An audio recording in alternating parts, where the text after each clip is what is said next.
Hello and welcome back to the Potspoon kitchen. Many people struggle with getting the perfect texture and flavor in their cou cou.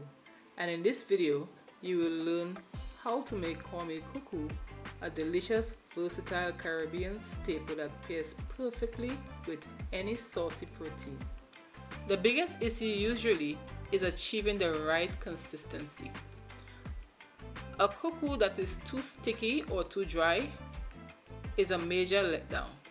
Another challenge is incorporating the right amount of seasoning to bring the natural sweetness out of the cornmeal.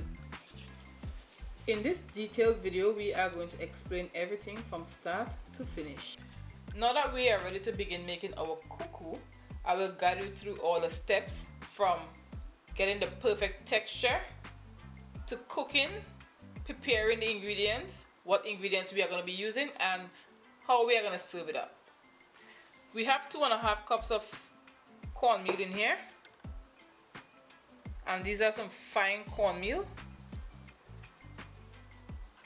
If I had to put this in the pot directly dry, it's going to begin to clump up and it wouldn't be very pleasant, and our cou cou wouldn't be as smooth as we desire. So I am going in with 1 cup of water, cold water. Do not use the water hot, because it's going to release the starches and it's not going to be nice.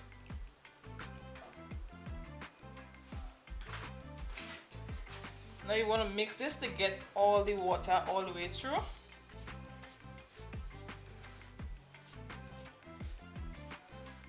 Soaks it up and the cornmeal begins to expand. So you don't want to use hot water or even warm water, because this is going to happen very quickly.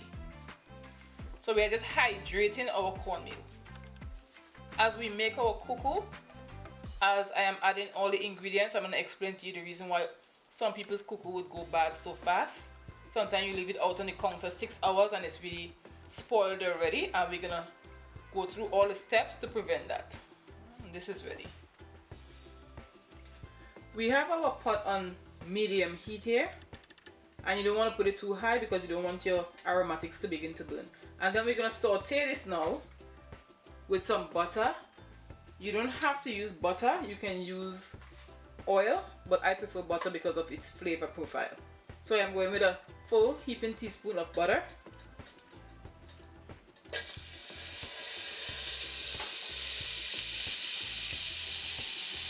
Get it all off.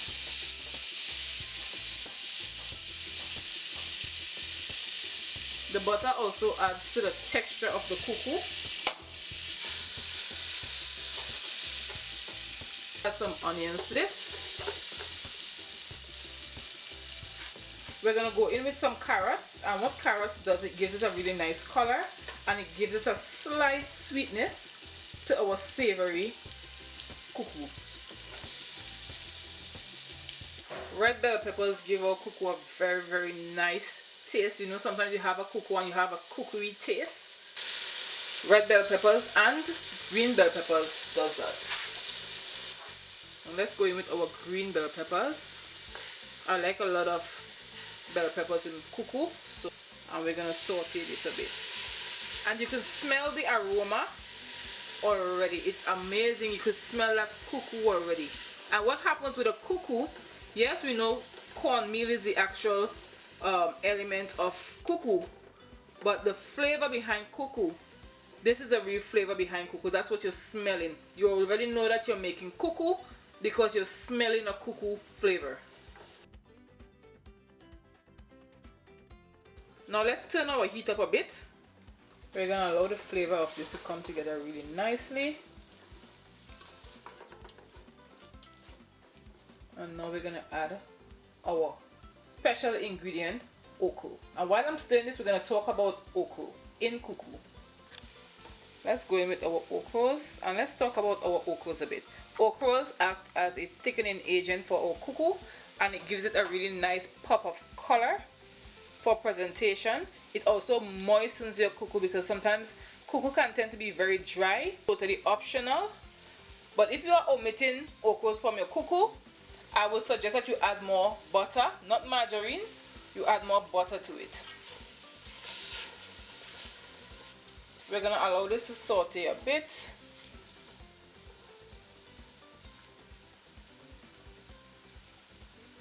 Often when the staple cuckoo is made in the Caribbean, it's made with a lot of okra. Some people put canned vegetables in there, and I would suggest that you don't put canned vegetables in your cuckoo because it goes bad very fast. Whenever I make cuckoo with natural ingredients, it stays way longer because that tends to make your cuckoo go bad very, very fast. Some coconut milk. I am adding 6 cups of coconut milk to 2.5 cups of finely ground cornmeal.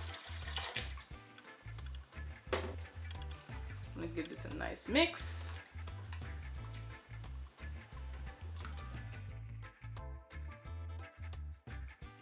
Before our coconut milk comes up to a boil, I am adding a Maggi cube so that it comes up to boil and infuses with the coconut milk.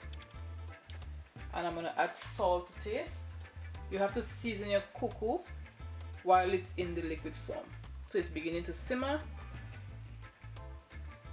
I'm adding about a teaspoon of salt.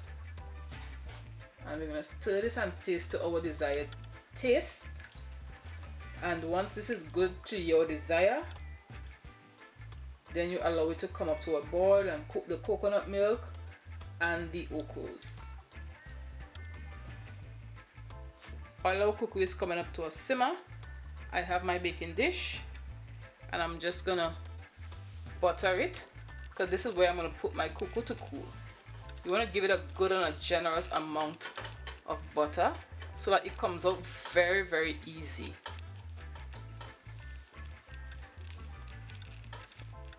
And you want to do this now while the coconut milk is coming up to a simmer, because as soon as the cuckoo is done, the mixture, we're going to remove it from the pot.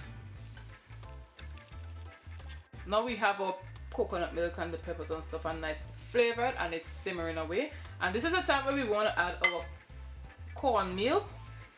We're not adding all at once, we're going to add it into parts and we're going to stir vigorously as we go about this. So you want to stir so that it does not clump up.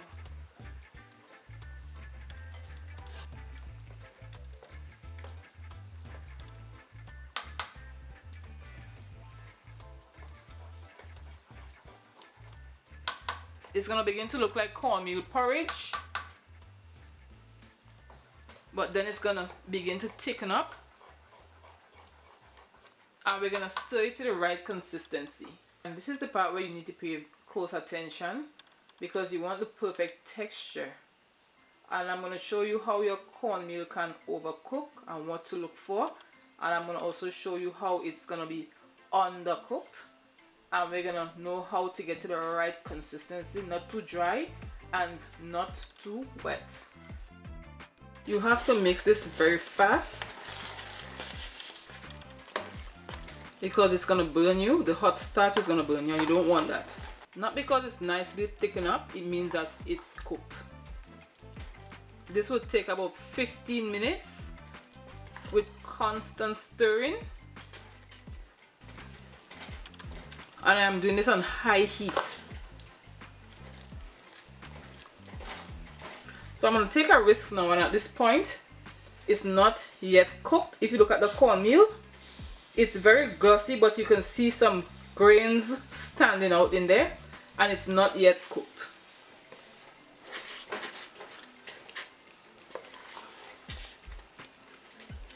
The cuckoo needs to pull away from the bottom of the pan.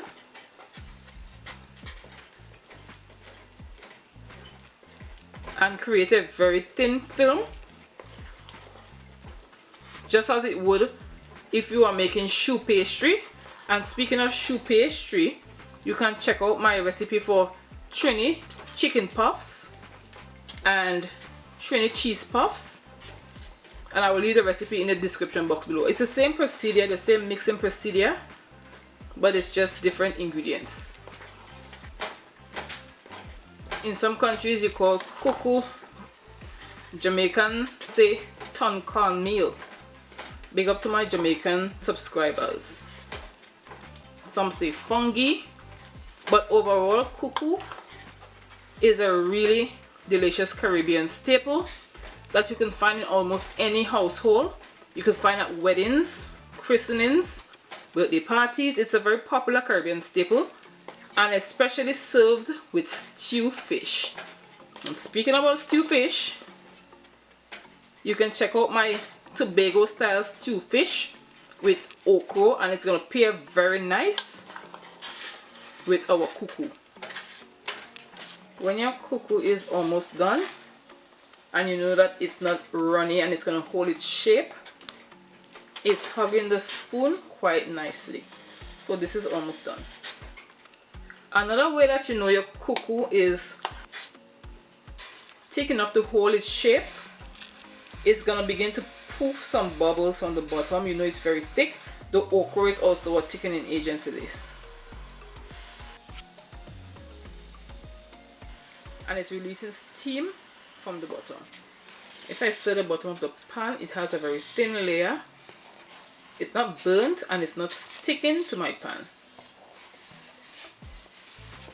This Coo Coo is now ready. Let's transfer it to our greased baking dish.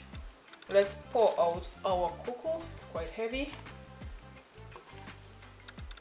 And already you know it's going to hold its shape.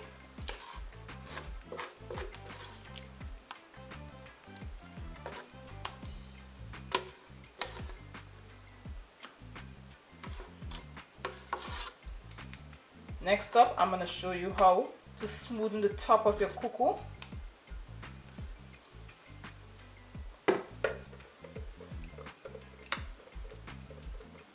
To smoothen the top of your Coo Coo, you don't want to use this dirty spoon because it's going to keep sticking.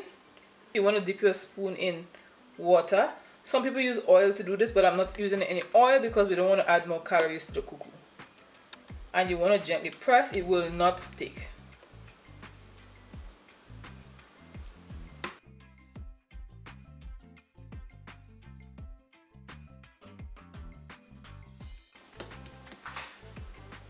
Now I'm going to add this in the freezer for about 15 minutes and allow it to firm up so that I could get a nice cut out of it. And here you have it, our cornmeal Coo Coo. We have covered the essential steps to making cornmeal Coo Coo, from presentation to serving, ensuring that you can recreate this dish at home. If you enjoyed this recipe, be sure to check out my other cooking videos and let me know in the comment section how your Coo Coo turned out. Thank you for joining. See you on another good day for another great recipe.